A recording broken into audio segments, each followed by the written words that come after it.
आपण पाहतात BN news Badlapur नामा। Baroda JNPT महामार्गाचं काम सध्या युद्धपातळीवर सुरू असतानाच आज सकाळी काम सुरू असताना क्रेन कोसळून मोठा अपघात झाल्याची घटना घडली असून या अपघातात कोणत्याही प्रकारची जीवितहानी झाली नसून मात्र यावर कंपनीचा अपघात झाकण्याचा प्रयत्न करते का असा प्रश्न उपस्थित होत आहे।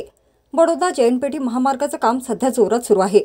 बदलापूर पूर्वेकडील खरवई जुवेली रोडवरील सह्याद्री मंगल कार्यालय चालू असलेल्या वडोदरा हायवेचे काम सुरू असलेल्या ठिकाणी सकाळी 10:30च्या सुमारास क्रेन कोसळून मोठा अपघात झाला असून क्रेन अक्षरशः पूर्ण उलटी होऊन पाण्यात कोसळली आहे।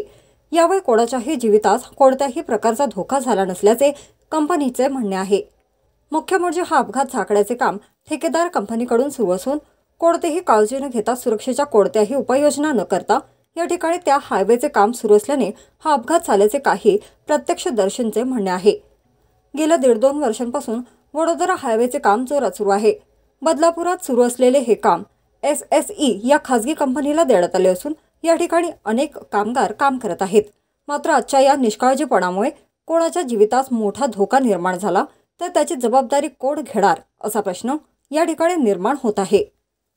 अशाच प्रकारचे नवनवीन व्हिडिओ आणि बातम्या पाहण्यासाठी चॅनलला लाईक, शेअर आणि सबस्क्राईब करायला विसरू नका।